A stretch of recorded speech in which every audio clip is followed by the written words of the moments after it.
welcome back.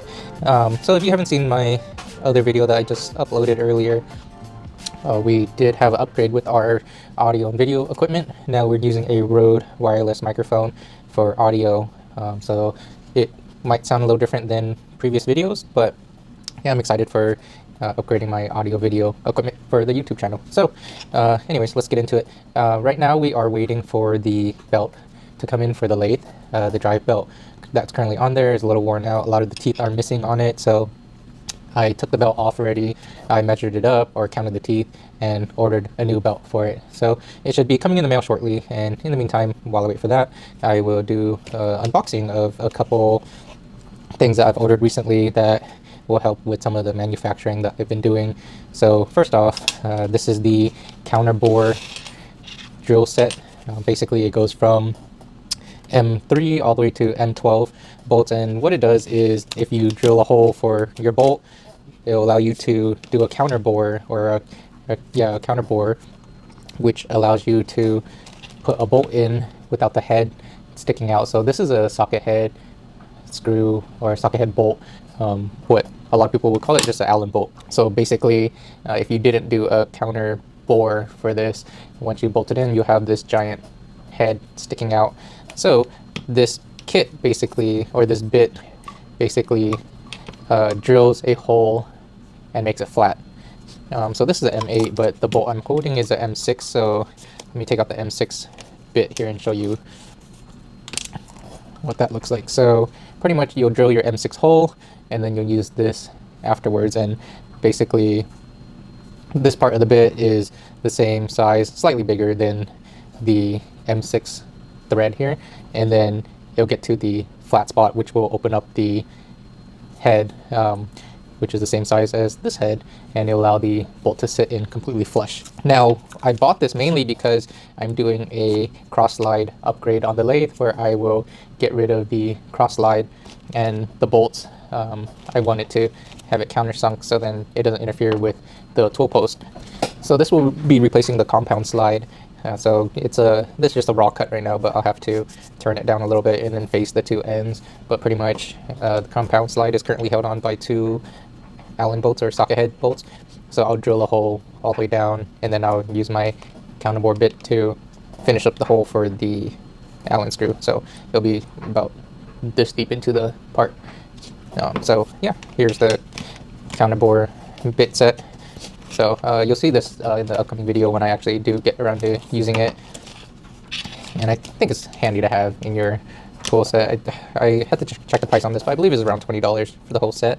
And it is, I believe, either carbide or high-speed steel for that. And what we have here is the reamer set. So in case I need to do some drilling for precise holes here, I got a reamer set. So what you do is first drill it with the drill bit close enough to the size you need, and then you'll use the reamer afterwards. And then this is a metric reamer set. So this is the here you go, I believe it's a M11. That's what the number on here says. It's 11H7. I have to double check what the actual sizes were, but yeah, I think it might be an M11. This is an M12, and so on. I think we don't have an M10 in here. Actually, there should be an M10, so I think these numbers correlate to something else, but pretty much here's the reamer set.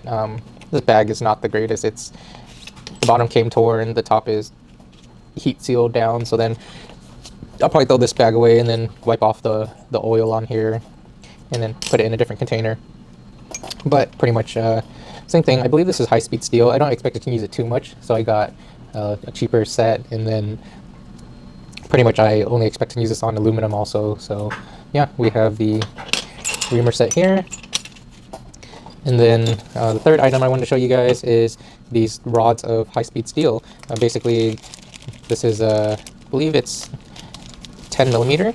Yeah, it's 10 millimeters by 200 millimeters, and there's just two long sticks of it. Yeah, pretty much I want to play around with it. I'll probably cut it shorter first, and then I'll sharpen it up to use as some lathe bits. But this was also fairly cheap. I believe it was less than $10 for these two sticks, which is 10 millimeters by 200 millimeter. And it looks like they already came with the slight angle to it, so that if you want to just work off of that, you can. But I think I'll end up probably cutting it in half, and then end up using 2 halves. And I do want to try sharpening it on my lathe, for those who are limited on space and you don't want to add a whole belt grinder to your tool setup just to be doing bits. I've seen a video where you would mount a grinding bit onto your lathe stock, and then you would mount the part on your tool post, and you would be able to grind your bits from there. So yeah, this is also something I'm looking forward to using. The reamer, may go and use it once or twice in the videos, but I don't expect to use it too much. And then the counterbore I'm excited to use for my tool post mod. So that's that. And then yeah, we'll wait for the belt to come in for the lathe, and then we'll do a belt swap on here, and we'll do a video with that. Then get the lathe back in action. Right now it would work if I do need to do anything, but it's missing a lot of teeth, so I think once I start putting some load on it, it'll most likely slip. So yeah, we'll jump over to the belt install now. Alright, so the belt arrived. Hopefully it's the right one. Looks like the one I need, so here it is. And here's the side of the lathe, and we'll get it open now. So if you haven't opened this before, I assume you have, though. Basically there's 2 knurled thumb screws right here, or thumb nuts, and get that off. The whole cover slides off, and then the belt is right here. Let's see. So it looks like the width of the belt is the same. Hopefully the length is. When I counted it, there's basically half the belt is missing teeth, so it was hard to get the exact count. I was able to count 96, but it doesn't look like there's any 96 belts out there, and the next closest one will be 94. So I'm going to assume that this is a 94 tooth belt. So I opened this up previously, but basically you have to take off this whole unit here with all the gears on it, and it's actually pretty simple. It's only 2 5mm Allens that hold it in place. So then you have one up here and then one over here. I don't know if you could see it, but it's right over here and right behind the gear. It's a little hard to get in there, but actually it comes off just fine. So once you get that out, the whole unit here is now loose. So then you would take the Allen screws out if you don't want to drop it and lose it, and then you'll be able to slide off the rest of it. So in this case, I'm just going to leave it plugged in, since it's not a big deal. I don't need that much space.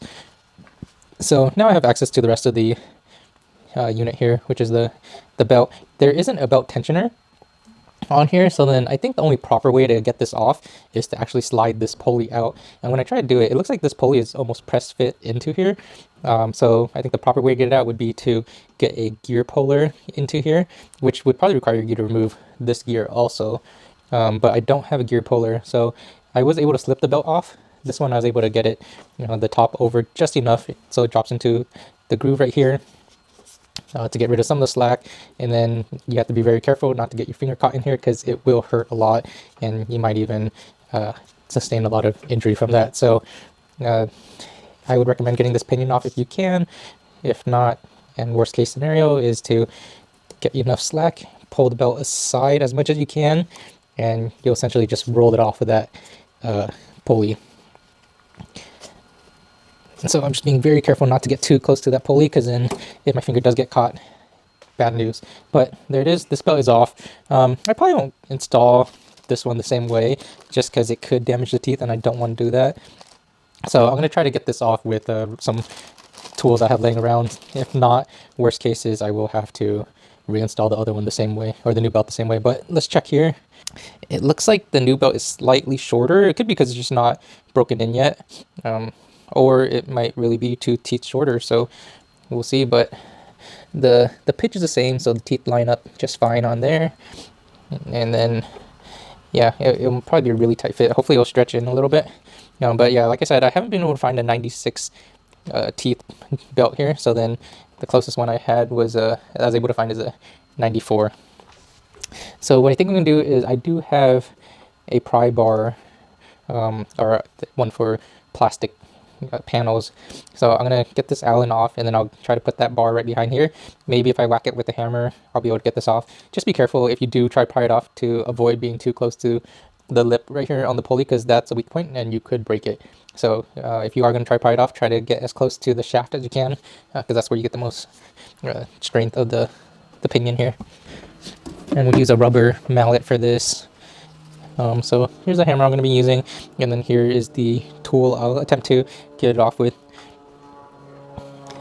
And since I do have the camera set up over to the side here, I'll try to stand out of the view, so I'll just be standing directly at the lathe for this video, but if I have to, I'll move over to the side and adjust the camera so it's not getting blocked. But here's the Allen bolt I just took off, and then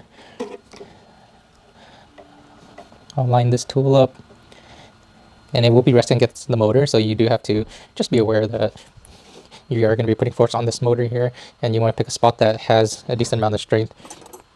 So I think what I'm going to do is, since the handle's so close to the case here, I'll put a wrench right there for this to rest up against, just to give me a little bit more leverage.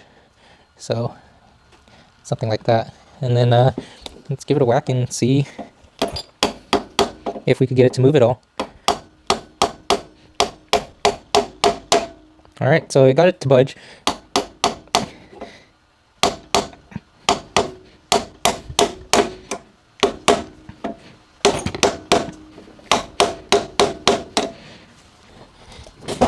And I don't recommend doing it this way. So if you do have time, just run to your local, usually your local automotive store, and they'll have like free tool rentals, and you could probably rent a tool to take this off. Because I know they have pullers there that you could rent.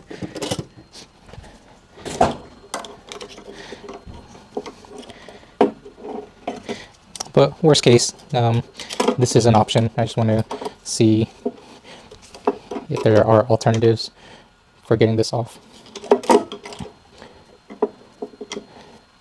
All right, so a little bit more in this.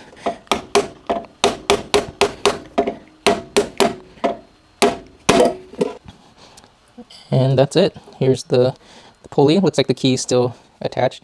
Yeah, so the key, looks like the key is actually oversized, so it's pretty wedged in there. So I'll just leave that where it is. And then now we could put this belt on like so. The distance between the belt, or at least the pulley and the shaft, is pretty far now. Yeah, I don't know if I'm gonna be able to feed that back on. I think one alternative is I could loosen the motor up, which will allow me to swing it a little bit higher, and that would maybe give me enough slack to slide this all on together, and then tighten the motor back down. So let's see here, to undo the motor, it looks like I'll have to take off this cover in the front, and to get to that cover, this panel needs to come off. So let's let me move the camera over so you can see what's going on. Okay, so the motor's held on by two bolts, or it looks like two nuts behind this cover, and since I can see under here, looks like there's screws coming downward that holds this cover on, and to get to that, it looks like I'll have to take off this. So I assume these 4 screws in front will get this cover off here.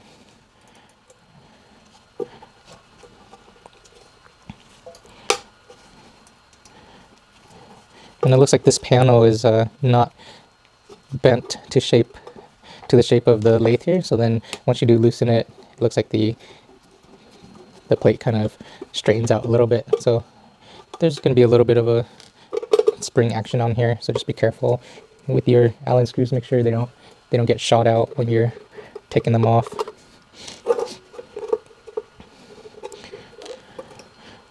All right, so another thing, for this LCD display, mine is not, some of the numbers are not showing properly anymore, so I will probably contact Vevor about that. I don't expect them to replace it, but it would be nice if they sent me another one, so I'll let you know how that goes.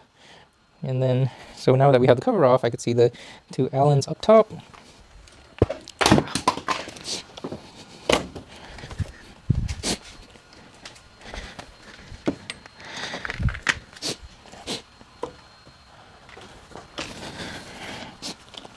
See if I could get in there.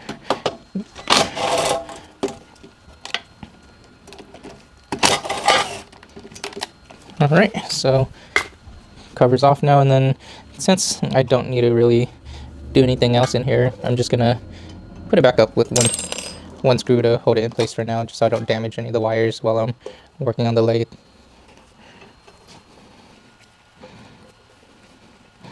And this is not the best threading on this unit, so that one was a little hard to get back in. So let me try one over here. And there you go. So that's just going to hold it in place for now. So now that I got the cover off, you can see the 2 screws for the motor here. And I'm going to assume it's going to be 10 millimeters that's holding it in. So let me get a 10 millimeter wrench and I'll break that loose. Alright, so I got the motor loose. It's still in there so it won't fall out, but now I get a good amount of movement with the motor. So let's see if now we could get this pulley back on and lift the motor enough to put it in. Yeah, so now I could get that pulley lined up again. And I think first thing I'm going to do is give the pulley a couple taps just to get it in about halfway, and then I'll tighten the motor back down and finish up putting the pulley back all the way in. So for this, I'm just going to use a socket to place up against the pulley. Give it a couple taps here. Looks like it still needs... Okay, so we're about halfway in with that, and then let me tighten the motor back up.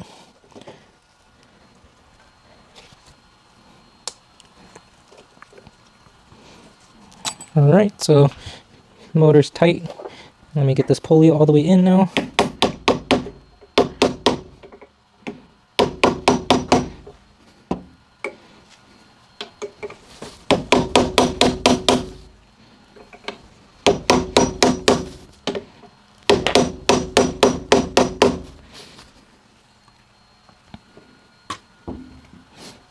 Okay, so looks like the pulley's into where it was when I started. Now let's give this motor a spin. Actually, it looks like the motor's slightly crooked, so I do have to need to tighten it up a little bit more.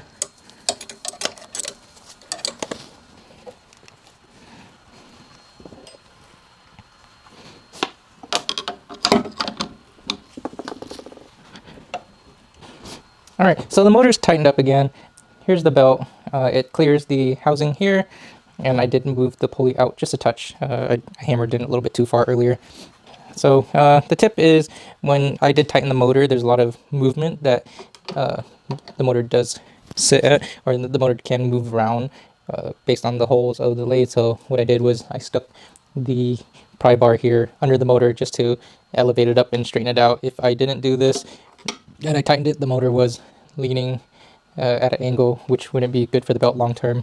So just make sure you have the motor as straight as possible when you're tightening back up. And now I did notice one thing when I did have this lathe new and I opened it up and I would spin it. I noticed that there was a tooth that didn't align well. So during the rotation, I could see the belt lift up a little bit every rotation. So it looks to be pretty good now. It doesn't look like there's any misalignment of the teeth on the belt. So hopefully that solves all the issues, and this new belt will last a lot longer than the previous one. And so just putting the Allen screw for the pinion back on here, and I have it aligned at an angle to where I could spin my wrench to tighten it back up. Like so. So that's back on. Give it a little spin test here, and everything looks clear. Here's the tension of the belt, nice and snug. And then we'll put this cover back on. When you are working on the lathe, it's best practice to just make sure that it's disconnected so you don't accidentally power it on and cause any damage to you or the lathe. So now this cover slips back on like so, and then I have this RPM wire running over the unit, or over this bolt here, just so it doesn't sag and potentially get caught in the gears.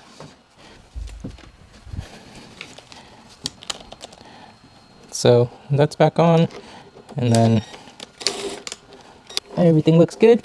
So I'll put the cover back on before I power it on, just to be safe. In case something goes wrong, I don't want stuff flying all around the garage here. So this cover back on, and then we'll put the front cover on, plug it back in, and we'll turn it on, give it a test. Okay, so everything's put back together. The lathe chuck is clear. There's nothing on there, nothing in the way. Plugged back in already, so let's power it up and see if this belt replacement worked.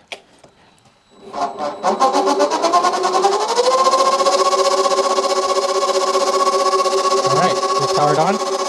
The belt's making a good amount of noise, or a lot more than usual. It could be because the belt's actually pretty tight, so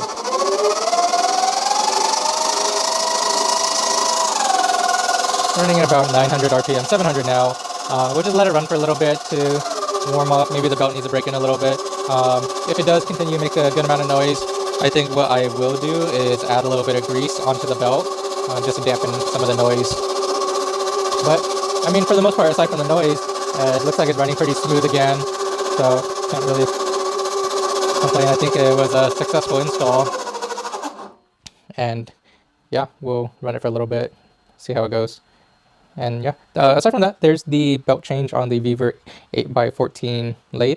I'll probably check if I can find a 96 tooth belt, but if I can't, I'll just stick with the 94 that's in there and add a little bit of grease to it. So yeah, I'm excited for our next project. What we're going to be doing is working on this tool post here, so we could get rid of that compound slide on the lathe and add more rigidity to our projects. Hopefully the parts that we do turn will come out a lot cleaner than this, which I think is actually pretty good already, but having a